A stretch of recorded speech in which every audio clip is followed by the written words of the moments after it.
الذي بعد فلا يرى وقرب فشهد النجوى ثم الصلاة والسلام والتحية والإكرام على أشرف الأنبياء والمرسلين حبيب إله العالمين سيدنا ونبينا وحبيب قلوبنا وطبيب نفوسنا وشفيع ذنوبنا أبي القاسم محمد اللهم صل على محمد وآل محمد وعلى أهل بيته الطيبين الطاهرين المعصومين المنتجبين لا سيما على بقية الله في الأرضين وحجته على العالمين واللعن الدائم على أعدائهم ومنكري فضائلهم وغاصبي حقوقهم أجمعين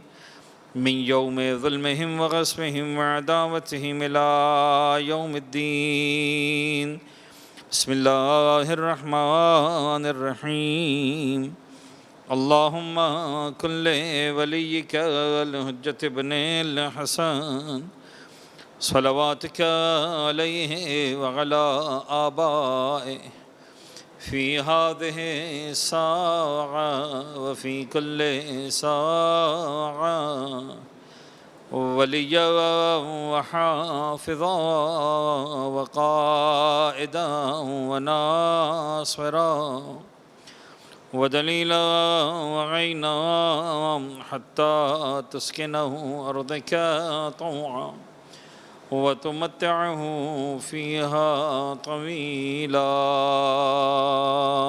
اللهم صل. أما بعد فقد قال الله الحكيم في كتابه المبين بسم الله الرحمن الرحيم يا أيها الذين آمنوا لا يسخر قوم من قوم عسى أن يكونوا خيرا منهم ولا نساء من نساء عسى أن يكن خيرا منهن ولا تلمزوا أنفسكم ولا تنابذوا بالألقاب بئس الاسم الفسوق بعد الإيمان ومن لم يتب فأولئك هم الظالمون صلوات پڑھیں گے محمد و آل محمد پر اللہم صلی علی محمد و آل محمد وعجل فرجہ. عزیزان گرامی حسب عادت میں ایک فقہی مسئلہ ابتذان کی سماعتوں کی نظر کروں اور اس کے بعد جو ہے وہ ہم آ جاتے ہیں آیات پر اور اس کے مضامین پر. سرکار دو نمازیں ایسی ہیں کہ جو امام معصوم کی موجودگی میں واجب ہیں. یعنی اگر امام معصوم ہمارے درمیان موجود ہوں تو پھر ضروری ہے کہ انسان جو ہے وہ ان نمازوں کو ادا بھی کرے، واجب بھی ہیں اور ظاہر سی بات ہے کہ پھر جماعت بھی ہوگی. ایک ہے نماز عید اور ایک ہے نماز جمعہ. لیکن امام کی غیبت کے دور میں نماز عید کے بارے میں جو حکم ہے وہ بہت کلیئر ہے کہ 100% علماء اور مراجعین اس بات پر متفق ہیں کہ غیبت امام کے دور میں نماز عید واجب نہیں ہے. یعنی اگر آپ کسی وجہ سے بلکہ بغیر وجہ کے بھی نماز عید نہیں پڑھتے ہیں تو آپ گناہگار نہیں ہوتے ہیں. ہمارے معاشرے کے اعتبار سے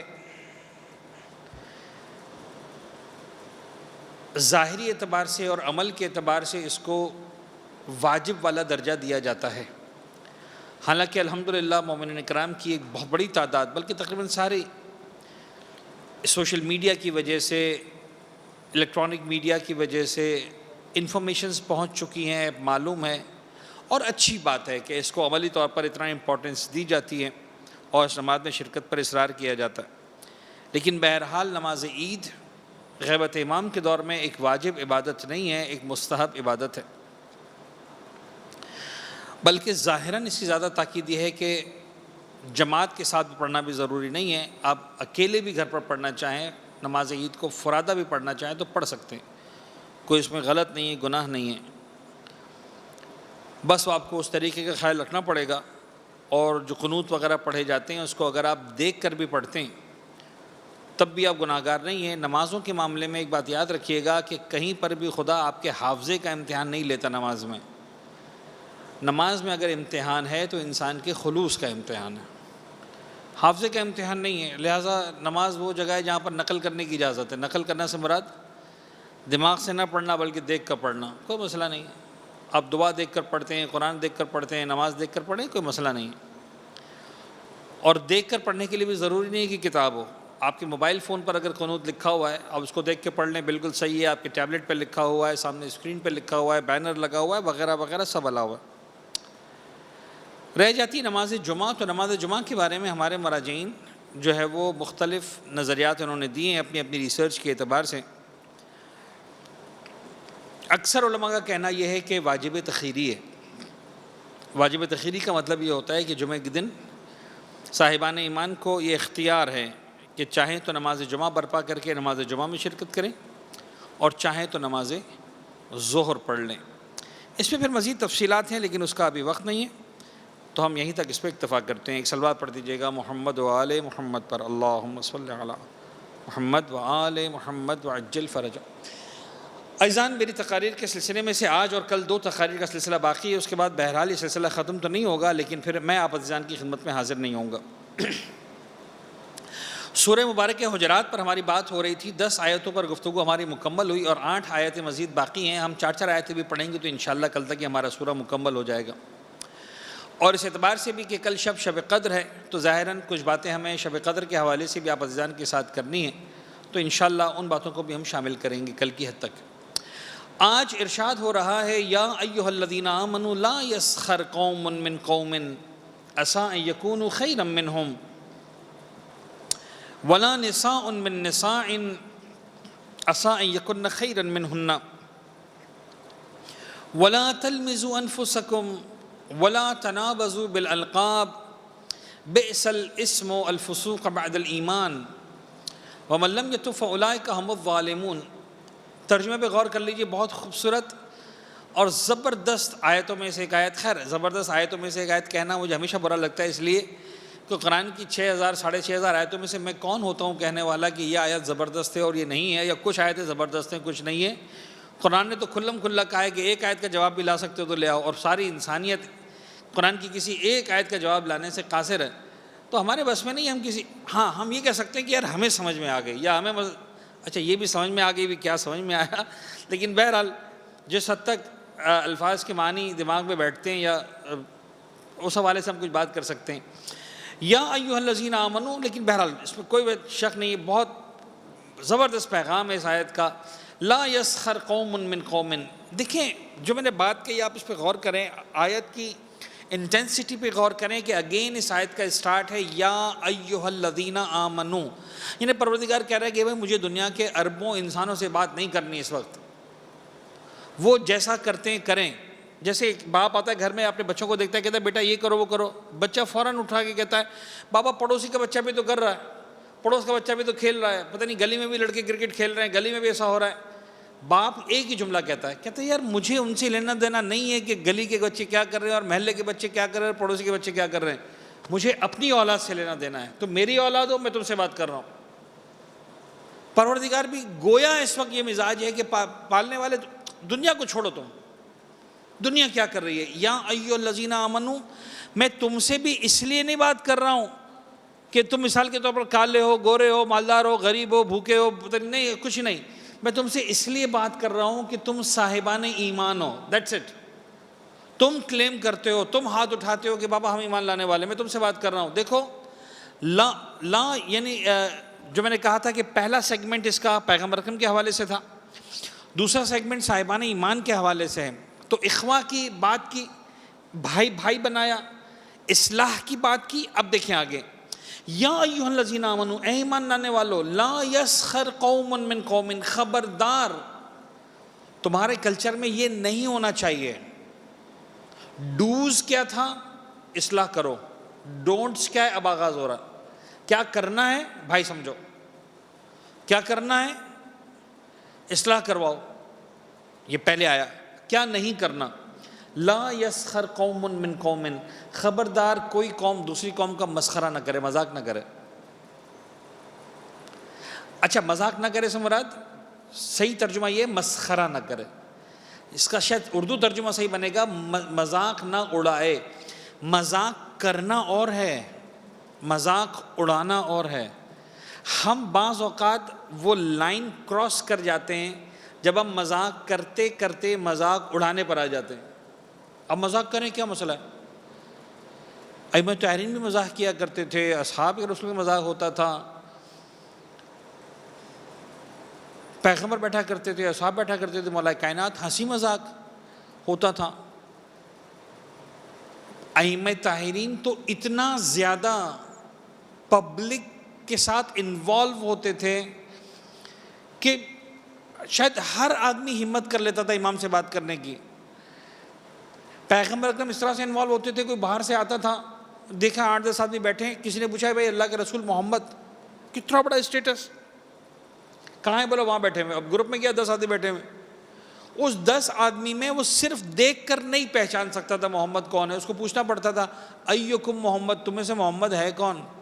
یہ ایکم محمد بتا رہا ہے کہ پیغمبر اکرم اتنا منگل اپ ہو کے بیٹھتے تھے، اتنا ان لوگوں کے ساتھ ہوتے تھے کہ there was nobody to identify who is Muhammad if he doesn't know from پہلے سے اگر اس کو نہیں معلوم ہے was not able to find him out، کسی محمد ہے کون؟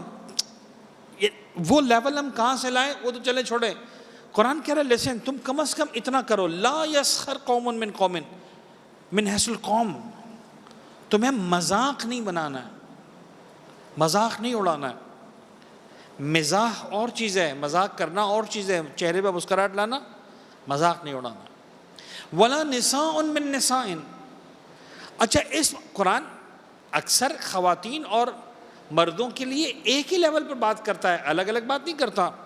یا ایھا الذین آمنوا اطیعوا اللہ واطیعوا الرسول واولی الامر منکم، اس کا مطلب یہ نہیں ہے کہ جو مرد ہیں ان کو اطاعت کرنی ہے اللہ کے رسول کی، اولی الامر کی عورتوں کو نہیں کرنی ہے۔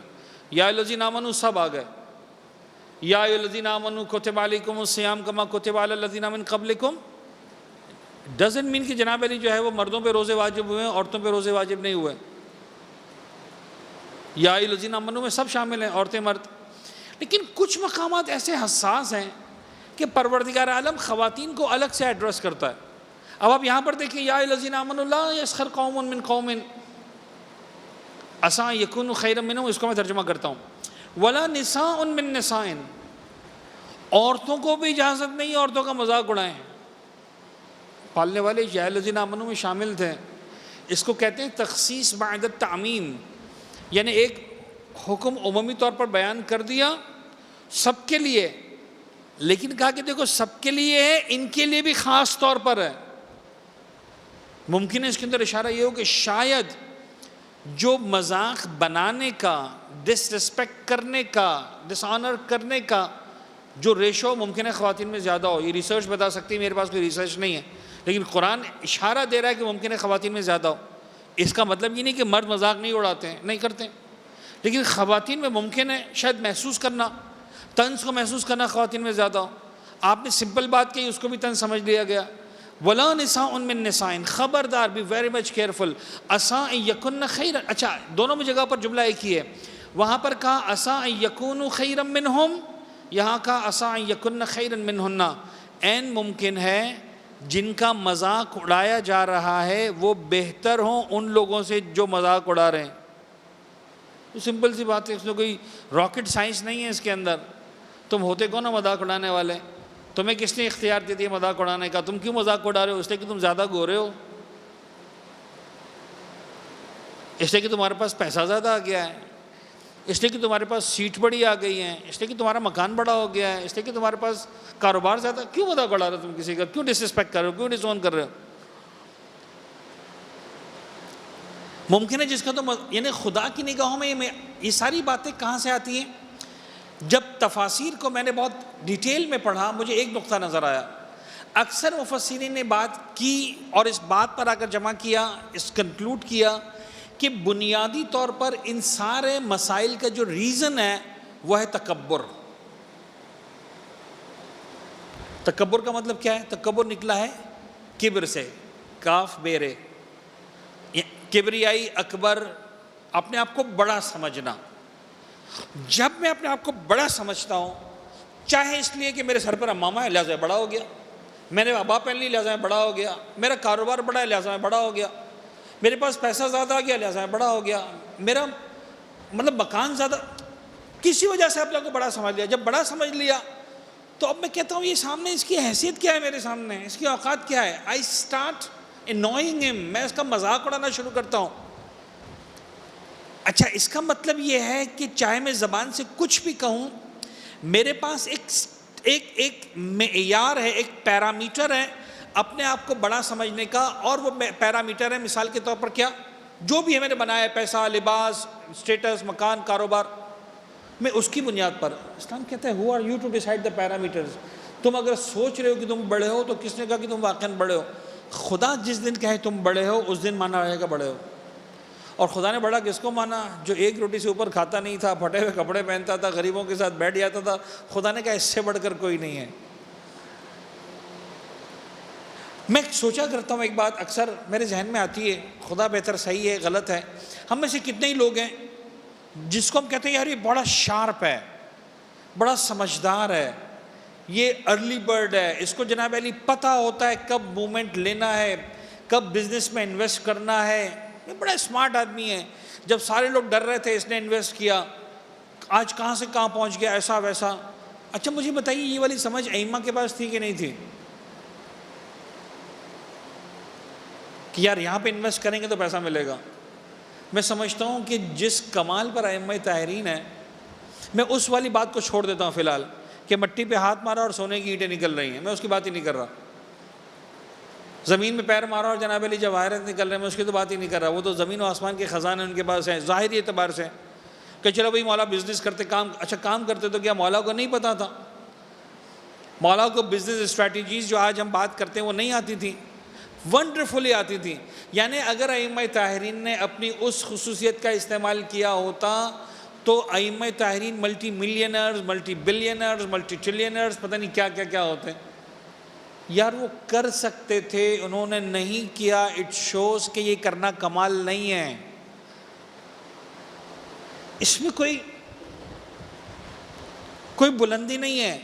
غرور کہاں سے آتا ہے؟ انہی بنیادوں پر آتا ہے، انہی بنیادوں پر آتا ہے، یا مال پر آتا ہے، جسم پر آتا ہے، طاقت پر آتا ہے، اپنا سیٹ پر آتا ہے، میرا قبیلہ بڑا۔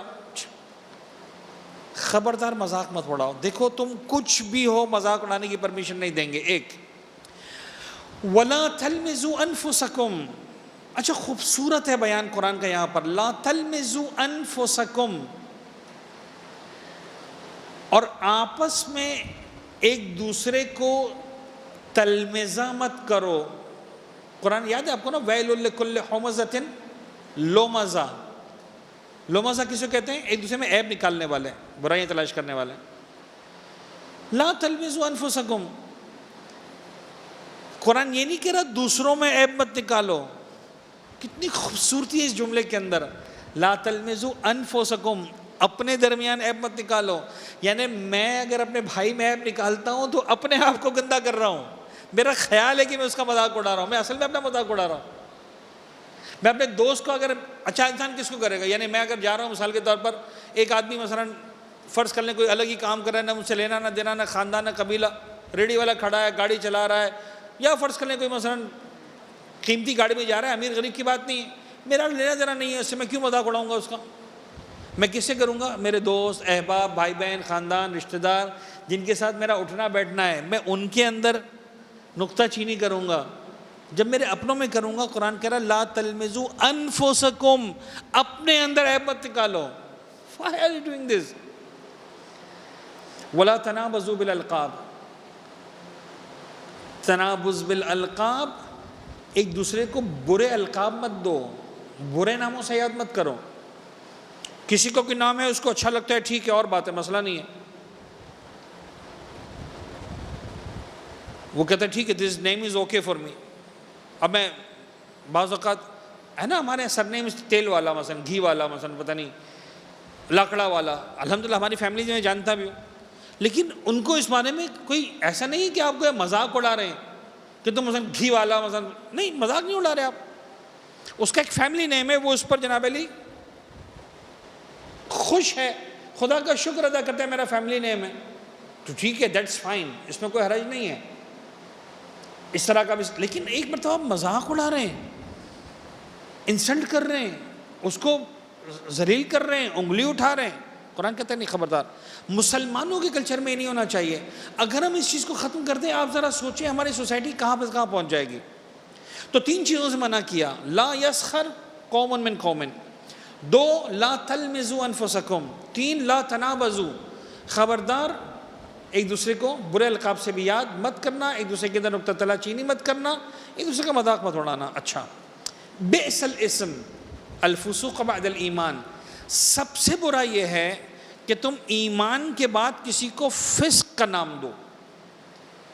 اب یہ ایک ایگزامپل، ایک ایپلیکیشن. ایمان لے آیا ایک انسان. اچھا، پیغمبر کے دور میں بہت تھا یہ. پیغمبر کے دور میں ایمان لے کر آنے والے کتنے تھے؟ ایمان لانے والے کتنے تھے؟ ایمان لے کر آنے والا رسول تھا جو اللہ کے پاس سے لے کر آیا تھا. امیر المومنین علی بن ابی طالب تھا جو لے کر آیا تھا. ٹھیک ہے نا. باقی اصحاب وغیرہ سب کے سب جو ہے وہ پہلے مسلمان نہیں تھے، وہ ایمان لائے تھے. تو کسی نے 20 سال گزارے تھے کفر میں، کسی نے 30 سال، کسی نے 40 سال، کسی نے 50 سال، کسی نے 10 سال، بہرحال زندگی سب نے کفر میں گزاری تھی. اب جو سب نے کفر میں گزاری تھی تو آپ اچھا بھائی جمعہ 8 دن ہے مسلمان، کل تک تو کافر تھا، کل تک تو بت کے سامنے سر جھکاتا تھا. تو بھائی تو کل تک تم جھکاتے تھے، پرسوں تک تم بھی تو جھکاتے تھے. بئس الاسم الفسوق بعد الایمان. اچھا، عجیب بات ہے، روایتوں کے اندر شان نزول کے اندر جناب صفیہ پیغمبر اکرم کی شریک حیات، صفیہ بنت حی ابن اخطب، یہودی کی بیٹی، اس کا باپ یہودی تھا، یہ مسلمان ہو گئی خیبر کے بعد، مولا پیغمبر اکرم کی شادی میں آ گئی اور بڑی عزت ملی اس کو پیغمبر کے گھر میں آنے کے بعد. ایک دن رو رہی تھی. اللہ کے رسول نے کہا کیوں رو رہی ہو؟ کہا وہ یہ جو، اور اب میں نام نہیں لینا چاہ رہا، کہ یہ جو بیویاں ہیں آپ کی جو ہماری مثلا یہ میرا مذاق اڑا رہی ہیں، اے یہودیہ بنت یہودی، تم یہودی کی بیٹی یہودیہ ہو، تم کہاں ہمارے گھر میں آ گئے ہو؟ پیغمبر مسکرائے. پیغمبر نے کہا تم نے کہا کیوں نہیں جواب میں کہ میرا باپ ہارون، میرا چچا موسیٰ، میرا شوہر اللہ کا رسول، تمہیں اور کیا چاہیے؟ یعنی ایک تو یہ انداز پیغمبر کا. اچھا، یہاں پہ پیغمبر نے جہنم بانٹنا شروع نہیں کر دی کہ صاحب جس نے ایسا کیا وہ جہنم میں جائے گا، آخری گڑھے میں جائے گا، نیچے آگ جل رہے گی، اوپر تم لٹک رہے ہوگے، باربیکیو بن رہا ہوگا. ہر جگہ پر جہنم نہیں بکتی. پیغمبر اکرم کا مزاج ہر ایک کو جہنمی بنانا نہیں ہے. پیغمبر کا مزاج یہ ہے کہ بابا معاملات کو سالو کرو پیار سے، محبت سے. گھروں کے معاملات ہیں، بیویوں کے معاملات. پیغمبر نے کہا بابا تم کہہ دو جا کے میرا باپ ہارون ہے، میرا چچا موسیٰ ہے، میرا شوہر اللہ کا رسول ہے، اس سے بڑھ کر میرے لیے اور کیا چاہیے؟ تو مجھے میرے باپ کا تانا دے رہی ہو. بات ختم ہو جائے گی. Motivation, positive side. لیکن بہرحال شان نزول آ گئی، بئس الاسم الفسوق بعد الایمان. یہاں تک آنے کے بعد اگین ایک چیز بولی جاتی ہے، ایک چیز سمجھی جاتی ہے.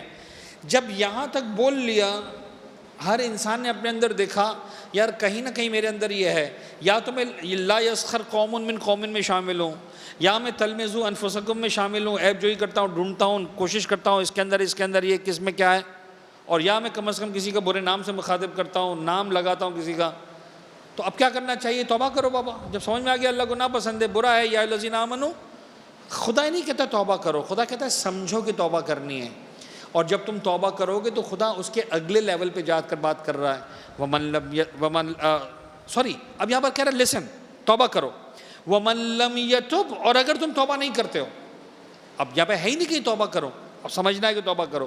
خدا کہہ رہا ہے اگر تم توبہ نہیں کرتے ہو، وَمَن لَّمْ يَتُبْ، جو تک توبہ نہ کریں، فَأُولَٰئِكَ هُمُ الظَّالِمُونَ، اصل میں ظالم یہی ہے،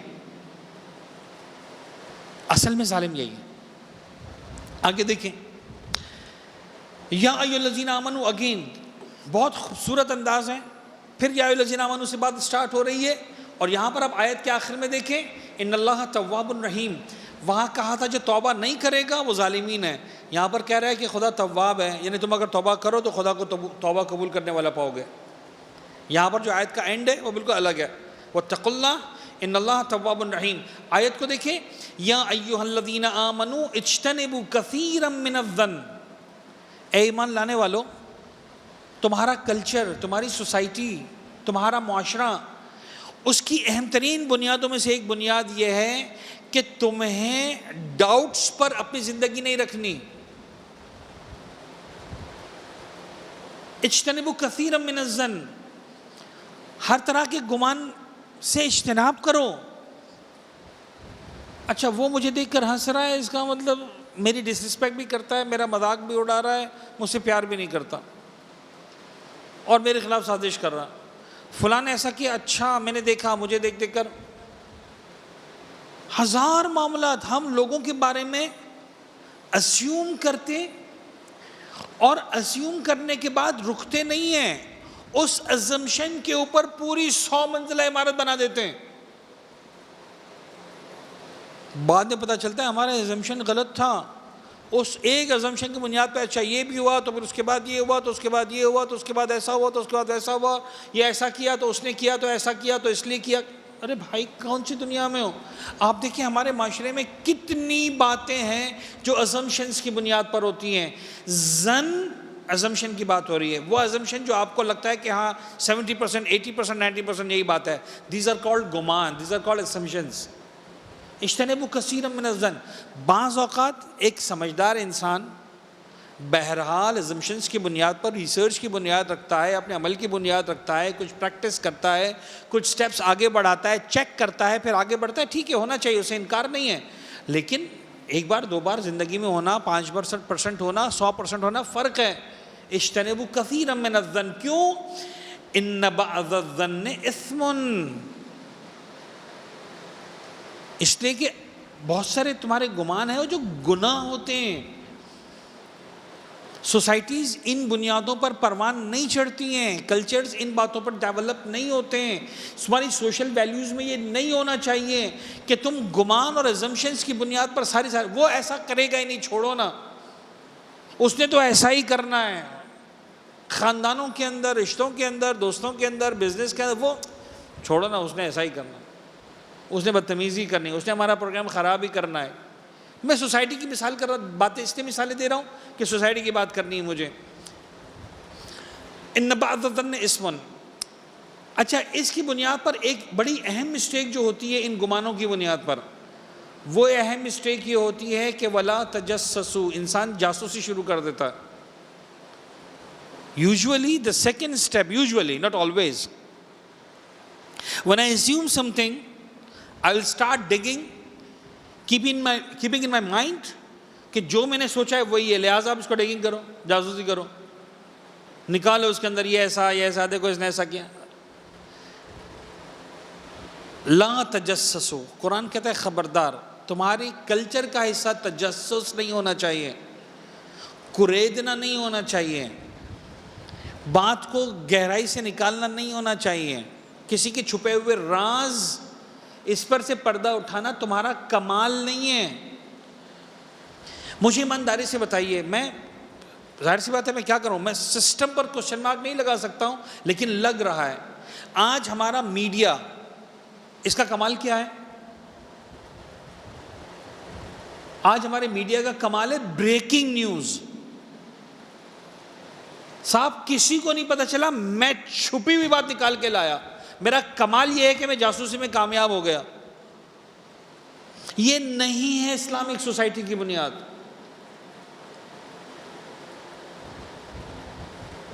اسلامک سوسائٹی یہ ہے کہ بات کھل بھی گئی ہے، اگلا نہیں چاہ رہا ہے ظاہر ہو تو یار اس کو دبا دو. آپ تو کہتے ہو نہیں ہم چھپ کے ہڈن کیمرہ لگائیں گے، تمہاری بات کو دنیا تک پہنچائیں گے. وہ چھپا رہا ہے، آپ پھیلا رہے ہیں، مجھے نہیں پتا ہم کہاں کھڑے ہیں. اسلام کس سسٹم کی بات کر رہا تھا، ہم کس سسٹم کی بات کر رہے ہیں؟ میں ایسا نہیں ہے کہ 100% مطلب میڈیا کو میں نے کو باطل، لیکن سمجھانا یہ ہے کہ بعض اوقات ایک انسان کی عزت ہے، آبرو ہے، وہ نہیں براز فاش کرنا چاہ رہا سب کے سامنے. ایک اس کی پرسنل لائف ہے، اس کی ایک پرسنل زندگی ہے، اس کے اپنے پرسنل انداز ہیں. آپ نے بلوپرز مار دی جناب علی، آپ نے جو ہے اس کی چھپے ہوئی باتوں کو پبلک کے سامنے کر دیا. Why? Who are you? Who allowed you to do this? کسی کی پرسنل لائف میں گھسنے کا آپ کو کس نے اختیار دیا ہے؟ کہ ایک آدمی اگر چھپ کے اگر ایک کام کر رہا ہے، وہ نہیں بتانا چاہ رہا کسی کو، آپ اس کی جاسوسی کر رہے ہیں. اسلام اجازت نہیں دیتا مرد کو اپنی بیوی کے فون میں جاسوسی کریں، صرف اس لیے کہ تم مرد ہو، تمہیں اختیار مل جائے گا تم جب جاؤ بیوی کا فون دیکھ لو. کیوں؟ اسلام نہیں دیتا اجازت عورت کو اپنے شوہر کے فون میں جاسوسی کریں. کیوں؟ سب ہم دوسرے کے سامنے کھلے ہوئے ہیں. بھائی کھلے ہونے کا مطلب یہ نہیں ہے کہ ہر راز ہر ایک کے سامنے شیئر ہو. لا تجسسوا، اے صاحبان ایمان تمہاری ذمہ داری تجسس مت کرو، ازمپشنز پر بنیاد، خاندانوں کو، ریلیشنز کو، فیملیز کو، بزنسز کو، سوسائٹیز کو خراب مت کرو، برباد مت کرو. وَلَا يَغْتَبْ بَعْضُكُمْ بَعْضًا، اور جب ایک مرتبہ راز پتہ چل جاتا ہے، اچھا اب غیبتیں شروع، پتہ چلا میں ڈھونڈ کے لایا ہوں، بریکنگ نیوز ہے میرے پاس، وہ ایسا، اس نے یہ کر لیا ہے، اس نے وہ کر لیا ہے، اس کا تو ایسا چل رہا ہے معاملہ، اس کا تو گھر میں مسئلہ ہو گیا ہے، اس کا تو گھر والی کے ساتھ مسئلہ ہو گیا ہے، اس کا تو بزنس کرپٹ ہو گیا ہے، اس کا تو جناب علی صحت میں ایسا مسئلہ ہو گیا ہے، اس کے بزنس میں. واٹ؟ کیوں؟ کسی بچی کا رشتہ ٹوٹ گیا، آپ کو پتہ چل گیا، آپ نے سارے خاندان میں سارے، آپ کو کیا ضرورت ہے پھیلانے کی؟ Be very much careful about this. آپ اوپر سے کوٹنگ کوئی بھی کریں، پروردگار جانتا ہے دل کے اندر کیا چھپا ہوا ہے. وَلَا يَغْتَبْ بَعْضُكُمْ بَعْضًا أَيُحِبُّ أَحَدُكُمْ أَن يَأْكُلَ لَحْمَ أَخِيهِ مَيْتًا، کیا تم میں سے کوئی پسند کرے گا اپنے مردار بھائی کا گوشت کھائے؟ یعنی جو تمہارا بھائی ہے، فرض کر لو خدا نہ خواستہ وہ فوت ہو گیا، مرحوم ہو گیا، اس کا جنازہ پڑا ہوا ہے. اب اس جنازے کے ساتھ تم کیا کرو گے؟ غسل، کفن، دفن یہی کریں گے نا. آپ نہیں اس کے بدن کا ایک حصہ کاٹیں گے، کھائیں گے، گوشت کھائیں گے اس کا. سن کے بھی گھن آ رہی ہے نا، کراہیت آ رہی ہے. قرآن بھی یہی کہہ رہا ہے فَكَرِهْتُمُوهُ، تمہیں کراہیت آتی ہے سوچ کر بھی کہ میں اپنے بھائی کو جو مرا ہوا پڑا ہے اس کو میں کاٹوں، اس کا حصہ کھاؤں گوشت کا. خدا کہتا ہے جب تم غیبت کرتے ہو تو تمہیں کیوں سمجھ میں نہیں آتا کہ تم اتنا ہی گندا کام کر رہے ہو. It's like he is already died, اس کی ڈیڈ باڈی پڑی ہے، اس کے تم بدن سے نوچ رہے ہو گوشت کو، کھا رہے ہو اس کے حصے کو. تمہیں اتنی کراہیت آنی چاہیے غیبت کرتے وقت. اور غیبت کرتے وقت معصوم کا فرمان بڑا خوبصورت ہے، خلاصہ اس کا کہ بھائی یہ بات ہمیشہ ذہن میں رکھنا، اگر کوئی شخص تمہارے پاس آ کر کسی کی غیبت کر رہا ہے تو مطمئن ہو جاؤ کہ تمہاری غیبت بھی کسی اور کے پاس جا رہی ہے. اگر اس میں اتنا ایمان نہیں تھا کہ اس کی باتوں کو تمہارے سامنے آنے سے چھپا سکے تو وہ تمہاری باتوں کو کیسے چھپائے گا؟ یہ تمہاری بے وقوفی ہے کہ تم سمجھتے ہو کہ تمہارے پاس کسی کی باتیں آ رہی ہیں، تمہاری باتیں کسی کے پاس نہیں جائیں گی. اس سے بڑی نادانی نہیں ہے. وَلَا يَغْتَبْ بَعْضُكُمْ بَعْضًا أَيُحِبُّ أَن يَأْكُلَ لَحْمَ أَخِيهِ مَيْتًا فَكَرِهْتُمُوهُ وَاتَّقُوا اللَّهَ. اور دیکھو تقوی الہی اختیار کرو. ان اللہ تواب رحیم. جب تم تقوی اختیار کرو گے، توبہ کرو گے ان کاموں سے، تمہیں احساس ہو جائے گا غلطی ہو گئی. اچھا مومن کا کمال یہی ہے، مومن کا کمال یہ ہے نہیں کہ وہ برائی پہ ڈٹا رہے. مومن کا کمال یہ نہیں ہے کہ وہ برائی نہیں کرتا، مومن کا کمال یہ نہیں کہ وہ گناہ نہیں کرتا. مومن کا کمال یہ ہے کہ اگر گناہ کر لیتا ہے تو توبہ کرنے میں دیر نہیں لگاتا. ہم میں سے کوئی معصوم نہیں ہے، جانے میں انجانے میں ہو جاتی غلطی، کر لی غلطی اوکے، سب سے پہلا ایک کام کرو، توبہ کرو، سچے دل سے توبہ کرو. ان اللہ تواب الرحیم، وہ تواب ہے. یعنی ایسے موقع پر آ کر پروردگار عالم ہمیشہ، میری سمجھ میں نہیں آتا، یعنی شفیق ماں باپ سے زیادہ پروردگار اپنے آپ کو سرنڈر کرتا ہے. اے بندے تو چل کر آنے کو تیار ہے، حدیث قدسی میں ہے، تو ایک قدم میری طرف چل کر آ، میں 10 قدم تیری طرف چل کر آتا ہوں. خاندان کے بڑے کو ایک قدم اٹھانا مشکل ہوتا ہے کہ ٹھیک ہے اگر کوئی چھوٹا تھا وہ ایک قدم آیا تو خاندان کا بڑا 10 قدم کبھی نہیں جائے گا، کھڑا رہے گا. 10 کا 10 قدم تجھے چل کے آنا پڑیں گے. میری طرف سے میں خاندان کا بڑا ہوں، اتنا کافی ہے کہ تجھے آنے دیا. ایسا ہوتا ہے کہ نہیں ہوتا؟ خاندان کا بڑا چل کے نہیں جاتا. میں نے یہ اتنا کرم کیا، بہت کیا کہ تجھے آنے دیا، ورنہ تجھے آنے ہی دیتا. خدا کہتا ہے میں خالق ہوں، میں مالک ہوں. لیکن اے میرے بندے اگر تو آتا ہے نا، ہے روایتوں مجھے اب ایگزیکٹ الفاظ یاد نہیں ہیں، پتہ نہیں یا رب المحسنین یا رب پتہ نہیں اس طرح کا، اے نیکوکاروں کے رب، اے پتہ نہیں احسان کرنے والوں کے رب. خدا نے کہا لبیک لبیک. اصل یاد ہے یا رب المذنبین حضرت موسیٰ، تو خدا نے کہا لبیک لبیک لبیک. اور وہ شروع کے الفاظ تھے وہ نیکی والے تھے، آخری میں تھا گناہ گار. حضرت موسیٰ نے کہا پالنے والے سمجھ میں نہیں آیا. میں نے کہا یا رب المحسنین، تو نے کہا لبیک. اے نیکوکار کروں کے رب، احسان کرنے والوں کے رب، تو نے کہا لبیک. میں نے کہا مذنبین کے رب، تو نے کہا لبیک لبیک لبیک. کہا موسیٰ جو نیکوکار ہوتا ہے نا اس کے پاس پھر بھی آسرا ہوتا ہے کہ میں نیکی کر کے آیا ہوں. جو گناہ گار ہے اس کا آسرا میرے علاوہ کون ہے؟ کون ہے میرے علاوہ؟ اگر اس کو یہ احساس ہوا کہ میرا پروردگار میرے ساتھ نہیں ہے تو اس کے بعد اس کو کائنات میں کہیں پناہ نہیں ملے گی. وَاتَّقُوا اللَّهَ إِنَّ اللَّهَ تَوَّابٌ رَحِيمٌ. اور اس کے بعد اس آیت پر آ کر تو گویا قرآن نے سمجھے نا اس ٹاپک پر لائن کھینچ دی، کہتے ہیں نا قلم توڑ دیا. اب خدا نے 1 منٹ کے لیے کا ختم ساری بات. اب یا ایھا الذین آمنوا ختم. سورہ مبارک حجرات صاحبان ایمان کے لیے تھا، کہا نہیں 1 منٹ کے لیے اب ساری انسانیت سے بات کرتے ہیں. یا ایھا الناس، عیسائی، یہودی، مجوسی، ہندو، مسلمان، کافر، سب ختم. یا ایھا الناس انا خلقناکم من ذکر و انثی، ہم ہیں جنہوں نے تم کو ایک مرد اور ایک عورت سے پیدا کیا. ختم ہو گئی بات. ایک مرد ایک عورت سے پیدا کیا. تم میں سے ہر ایک کی خلقت اسی طرح سے ہے. ہمارے پاس سیم پروسیجر ہے. آدم کی بات الگ تھی، بغیر ماں باپ کے پیدا کیا. عیسیٰ کی مثال الگ تھی، اس کو جناب علی بغیر باپ کے پیدا کیا. اس کے بعد ہم تم میں سے ہر ایک ماں ایک باپ. ختم ہو گئی بات. انا خلقناکم من ذکر و انثی وجعلناکم شعوبا وقبائل، ہم نے تم کو شعبوں میں بانٹ دیا، قبیلوں میں بانٹ دیا.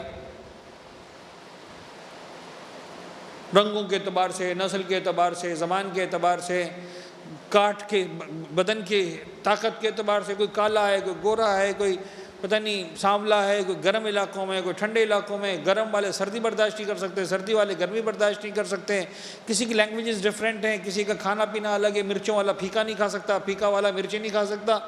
سب الگ. کہا ہم نے کیا ہے. تمہارا خیال ہے تمہاری اس میں اندر کوئی کرامت ہے؟ کوئی کرامت نہیں. ساری کرامت ہماری ہے. یہ ہم نے بنایا ہے. ہم نے انہیں. آپ ایک کسی آرٹسٹ کو دیں کہ بھئی تجھے انسان کی فوٹو بنانی ہے، 6000 فوٹو بنانی ہے، لیکن ہر فوٹو الگ ہونی چاہیے. وہ کہے گا بھائی میں آرٹسٹ ہوں کیسے بناؤں کہ 6000 سب ڈیفرنٹ؟ خدا نے 6 ارب انسان بنائے، سب کے سب ڈیفرنٹ ہیں اسی سائز کے اندر. اور پھر آپ کہیں گے مولانا یہ تو آپ بہت بڑی بات کریں، اتنا بڑا سائز. خدا نے انگوٹھے کا نشان اربوں انسانوں کا الگ بنایا. پھر سائنس پڑھنے والے کہیں گے صاحب انگوٹھا بھی بہت بڑی بات ہے. جو آنکھ کی جو پتلی آئرس ہے خدا نے اس کو بھی الگ بنایا ہے، سیم نہیں ہے. خدا کہتے ہیں یہ ساری کرامتیں میری ہیں. یہ سارا کا سارا اس کے اندر جو پرفیکشن ہے وہ میرے پاس سے ہے. تمہیں اگر فخر کرنا ہے، تم اگر گورے ہو تمہارا کوئی کمال نہیں ہے، تمہیں گورا میں نے بنایا. تم اگر طاقتور ہو تمہاری طاقت میں کوئی کمال نہیں ہے، تمہیں ایسی باڈی میں نے دی ہے. تم صحت مند ہو تمہارا کوئی کمال نہیں ہے. تم اگر پیسے والے ہو تمہیں ذہن پیسہ بنانے کا میں نے دیا ہے، تمہارا کمال نہیں ہے. کمال کس میں ہے؟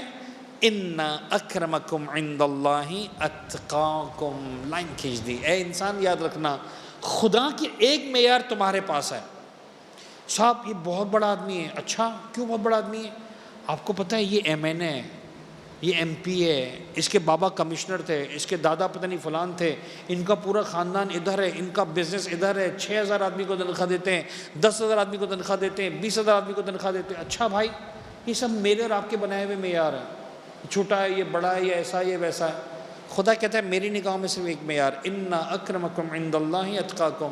خدا کی نگاہوں میں سب سے زیادہ صاحب کرم، صاحب عزت جو ہے وہ محترم وہی ہے جو سب سے زیادہ پرہیزگار ہیں. ان اللہ علیم خبیر. خدا علم بھی رکھتا ہے، خدا خبر بھی رکھتا ہے. قالت الاعراب سے بات شروع ہوگی انشاءاللہ، کل ہم اس پر بات کریں گے. بھائیان گرامی، ان اکرمکم عند اللہ اتقاکم. احساس کرنے والا کون ہے؟ خیال رکھنے والا کون ہے؟ اور جب خدا کے خیال کی بات آتی ہے، خدا کے احساس کرنے کی بات آتی ہے، تو ذہن گرامی یقین جانیے اہل بیت اطہار سے بڑھ کر کوئی گھرانہ نہیں ہمارے نگاہوں میں، جنہوں نے رب العزت کے سامنے ہر اعتبار سے اپنے آپ کو سرنڈر کر دیا۔ جناب زینب کا ایک جملہ میں آپ کے سامنے پیش کروں جو شہزادی نے شام کے دربار میں کہا ہے، عجیب ہے جملہ، عجیب ہے جناب زینب کبریٰ کا وہ جملہ۔ بلکہ میں وہ جملہ بھی پیش کروں جو شہزادی نے مولا حسین کے جنازے پر کہا ہے۔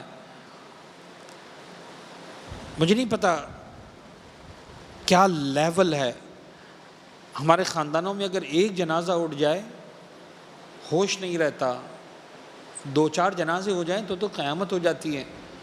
آپ ذرا سوچیں، 3 دن کی بھوک اور پیاس، اور اس کے بعد کربلا کے میدان میں ایک ہی دن کے اندر 72 جنازوں کا ماتم کرنے والی زینب۔ ان 72 جنازوں میں اکبر کا جنازہ الگ ہے، اصغر کا جنازہ الگ ہے، قاسم کا جنازہ الگ ہے، عباس کا جنازہ الگ ہے۔ 70 قدم کے فاصلے پر کھڑی دیکھتی رہی، ماں جایا ذبح ہوتا رہا، الا قد قتل الحسین بکربلا، الا قد ذبح الحسین بکربلا۔ اور ان ساری باتوں سے گزرنے کے بعد زینب جب بھائی کے جنازے پر پہنچی ہے، مقتل کے اندر میں نے جملہ لکھا ہوا دیکھا، عجیب ہے خدا کی قسم۔ جب بھائی کے لاشے پر زینب پہنچی، مقاتل نے لکھا ہے ایک مرتبہ زینب نے دونوں ہاتھ اٹھائے، وہ جملہ کہا جو مجلس کے آخر میں پڑھتے ہیں، دعاؤں کے آخر میں پڑھتے ہیں۔ زینب نے حسین کے جنازے میں کھڑے رہ کر وہ جملہ پڑھا، رب العزت کو مخاطب کیا، یہ نہیں کہا کہ پالنے والے تجھے میرا ہی گھرانہ ملا تھا، معبود تجھے فاطمہ زہرا کا لال ہی ملا تھا، پالنے والے اکبر کا لاشا کم نہیں تھا، پالنے والے عباس کے بازو، کچھ نہیں کہا، ایک جملہ کہا ربنا تقبل منا، پالنے والے یہ آل محمد کی گھرانے کی قربانی جو تیری بارگاہ میں پیش کی گئی ہے، زینب ہاتھ اٹھا کر دعا کرتی ہے قبول کر لے۔ یہ انداز ہے زینب کبریٰ کا خدا کے سامنے۔ دوسرا جملہ شام کے دربار میں کہوں، جب شام کے دربار میں پہنچی اور یزید نے ساری بدتمیزیاں کی، ساری بکواس جب کر چکا، اس وقت بی بی نے ایک جملہ کہا ہے، اے یزید سن، ما رأینا الا جمیلا، ہم نے کچھ نہیں دیکھا، جو دیکھا جمال پروردگار کو دیکھا، کمال ہے زینب کبریٰ کا، جمال پروردگار کو دیکھا۔ لیکن آج میرا جملہ دل چاہتا ہے، میں ہمیشہ 21 رمضان کا دن گزرنے کے بعد جب مجلس پڑھتا ہوں تو مصائب کا جملہ ضرور پڑھتا ہوں۔ میں کہتا ہوں بی بی، ایک لفظ ہم استعمال کرتے ہیں 10 محرم کے دن، شام غریبہ، فارسی زبان کے اعتبار سے شام کہا جاتا ہے رات کے کھانے کو، غریب کہا جاتا ہے پردیسی کو۔ شام غریبہ کی رسم ہے پردوسیوں کا رات کا کھانا، اور اسی وجہ سے ایک پھر وہ مجالس منعقد ہوتی ہیں، گریہ ہوتا ہے۔ شام غریبہ میری سمجھ میں نہیں آتا، کربلا کے میدان میں پہلی شام غریبہ تھی کہ کوفے میں پہلی شام غریبہ تھی؟ دیکھیں پیغمبر کا جنازہ وطن میں ہے، شہزادی کونین کا جنازہ وطن میں ہے، امام مجتبیٰ کا جنازہ وطن میں ہے، امیر المومنین کا پہلا جنازہ ہے فاطمہ زہرا کے گھرانے میں جو غریب الوطن ہے۔ آج زینب کی پہلی شام غریبہ ہے کوفے میں۔ کل رات میرے مولا کی شہادت ہو چکی، رات ہی کے سناٹے میں مولا کائنات کے جنازے کو دفنا دیا گیا نجف میں جا کر، چپ چاپ مولا حسن حسین دفنا کر آ گئے۔ آج پہلی سحری پہلی افطار 21 رمضان کو فاطمہ زہرا کے گھرانے میں، شہزادی کونین کے گھرانے میں زینب کبریٰ نے آج پہلی افطاری کی۔ مجھے نہیں پتا کسی نے کچھ کھایا بھی ہوگا کہ نہیں کھایا ہوگا۔ زینب کی ہمت ہوئی ہوگی، طاقت ہوئی ہوگی کہ ہاتھ بڑھا کر پانی کا گلاس پی لیا ہو افطار کے موقع پر، ہمت ہوئی ہوگی کہ اٹھا کر کھانا کھا لیا ہو۔ لیکن ایک منظر، اس منظر سے مجھے یاد آ رہا ہے، آج زینب کی ہمت نہیں ہو رہی۔ کل کربلا کے میدان میں شام غریبہ تھی، وہاں بھی عجیب منظر تھا، وہاں بھی پانی کا ایک کوزہ آیا، جب سب نے دیکھا پانی کے کوزے کو کسی نے نہ اٹھایا۔ ایک مرتبہ زینب کہتی ہے، بیٹا سکینہ تم پانی پی لو۔ فرماتی پھوپھی جان میں کیوں پانی پی لوں؟ کہا اس لیے سکینہ تم سب سے چھوٹی ہو۔ جیسے ہی کہا نا سب سے چھوٹی ہو، اب سکینہ نے اعتراض نہیں کیا، پانی کے کوزے کو اٹھا لیا۔ زینب خوش ہو گئی، شاید بچی پانی پی لے گی، لیکن کوزے کو اٹھانے کے بعد اپنے مقام پر کھڑی ہوئی مقتل کی طرف جانا شروع کیا۔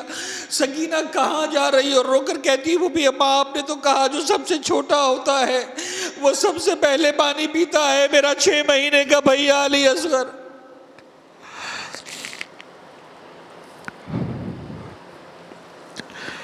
وَسَيَعْلَمُ الَّذِينَ ظَلَمُوا، آل محمد ایب قلب ینقلبون۔ پالنے والے ہمارے اس خلیل توسل کو اپنی بارگاہ میں قبول فرما۔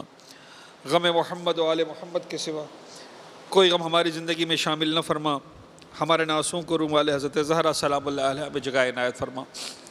معبود محمد و آل محمد کا واسطہ دنیا میں جہاں جہاں اہل بیت کے چاہنے ماننے والے موجود ہیں، سب کی جان مال عزت اور آبرو کی حفاظت فرما۔ اس کورونا وائرس سے پورے عالم اسلام کو، پورے عالم انسانیت کو، ہر مومن مومنہ کو شفائے کامل و عاجل عنایت فرما۔ جو مبتلا نہیں ہے نجات عنایت فرما۔ معبود جو اس کی وجہ سے تکلیف میں ہیں ان کی پریشانیوں کو دور فرما۔ ہم سب کے عالم رزق حلال و طیب میں کثرت و برکت و وسعت عنایت فرما۔ جو بیمار ہیں ان کو شفا عنایت فرما۔ معبود قلب نازنین امام زمانہ کو ہم سے راضی و خوشنود فرما۔ رمضان کی تیسرے عشرے کا آغاز ہو چکا ہے۔ ہر لمحے ہر ساعت میں تو ہزاروں لاکھوں کروڑوں انسانوں کو جہنم کی آگ سے آزاد کرتا ہے۔ پالنے والے جہنم سے آگ سے آزاد ہونے والوں میں ہم سب کا نام شامل فرما۔ قلب نازنین امام زمانہ کو ہم سے راضی و خوشنود فرما۔ ہماری ان گناہگار آنکھوں کو مولا کے دیدار سے منور فرما۔ اپنی آخری حجت امام اسرب الزمان کے ظہور میں تعجیل فرما۔ ربنا تقبل منا انکا انت السمیع العلیم وتب علینا انکا انت التواب الرحیم۔ کچھ سورہ فاتحہ کی درخواست ہے، آپ اپنے مرحومین کو بھی شامل کیجئے اور قرآن کے مختلف سوروں کی تلاوت ابھی سے شروع کر دیجئے۔ مرحوم امیر علی داتار دینہ، مرحومہ محبوب داتار دینہ، مرحومہ شمیم بائی داتار دینہ، نوشاد مولدینہ، رمضان مختار، محمد ابن بندے علی ڈوسانی، مریم بائی بنت راشد علی دینہ، مریم بائی بنت سبز علی بنات والا، عزیز ابن محمد ڈوسانی، ناظم ابن محمد ڈوسانی، مرحومہ کنیز زہرا بنت غلام علی راشد، ڈوسانی خاندان کے تمام مرحومین، عباس مرزا خاندان کے تمام مرحومین، راشد علی دینہ خاندان کے تمام مرحومین، مرحوم مبارک ڈوسانی اور ان کے خاندان کے تمام مرحومین، مرحوم حسین محمد علی مولو اور ان کے خاندان کے تمام مرحومین، مرحومہ خیر النساء رحمۃ اللہ ماؤجی اور ان کے خاندان کے تمام مرحومین، مرحومہ کلثوم بائی عبداللہ سومجی، مرحومہ زاہدہ حسین مولو زوجہ محمد حسین کپاسی، مرحوم اکبر فاضل دھیرانی، مرحوم قاسم علی محمد علی دینہ، مرحومہ فاطمہ بائی جمعہ لاڈک، منیر احمد شریف، معصومہ بائی علی محمد وسرام، مرحومہ ممتاز بانو برکت علی نایانی، حیدر علی عبدالحسین ماؤجی، زینب بائی رجب علی خاکو، رجب علی حسن علی راجانی اور ان کے خاندان کے تمام مرحومین، زہرہ بانو ولی محمد اور ان کے خاندان کے تمام مرحومین، فاطمہ بانو ولی محمد اور ان کے خاندان کے تمام مرحومین، رمضان علی ولی محمد اور ان کے خاندان کے تمام مرحومین، یوسف علی ابراہیم سابو والا اور ان کے خاندان کے تمام مرحومین، محبوب علی رجب علی راجانی اور ان کے خاندان کے تمام مرحومین، مرحوم محمد جعفر سلیمان خاکو، سکینہ علی محمد لیلا، روشن علی قاسم علی ناصر، قاسم علی رجب علی سلیمان خاکو، رجب علی سلیمان خاکو، احمد نظر علی، انور علی راشد جسانی، فاطمہ بنت قاسم، زینب بائی فاضل، شہید سجاد حسین سپاری والا اور ان کے خاندان کے تمام مرحومین، مرحوم احمد عبداللہ غلام حسین ایڈن والا اور ان کے خاندان کے تمام مرحومین، مرحوم فدا حسین فاضل رتنسی اور ان کے خاندان کے تمام مرحومین، حاجی بھائی مراج خاندان کے تمام مرحومین، احمد بھائی مراج خاندان کے تمام مرحومین، مرحومہ زہرہ بائی مصطفیٰ حاجی بھائی مراج، شرافت علی خاندان کے تمام مرحومین، بانیان مجلس کے تمام مرحومین، تمام شہدائے ملت جعفریہ، عمومی طور پر تمام مرحوم مومنین مومنات، وہ جو دام درم سخن کسی بھی انداز سے اس عزا خانے کی یا دنیا میں کسی بھی مقام پر کسی بھی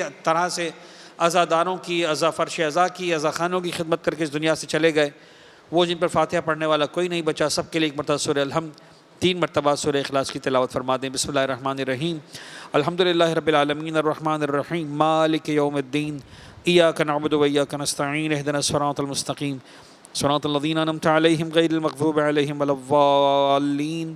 بسم اللہ الرحمن الرحیم، قل هو اللہ احد اللہ الصمد لم یلد ولم یولد ولم یکن له کفوا احد۔ بسم اللہ الرحمن الرحیم، قل هو اللہ احد اللہ الصمد لم یلد ولم یولد ولم یکن له کفوا احد۔ بسم اللہ الرحمن الرحیم، قل هو اللہ احد اللہ الصمد لم یلد ولم یولد ولم یکن له کفوا احد۔ ربنا تقبل منا انک انت السمیع العلیم وتب علینا انک انت التواب الرحیم۔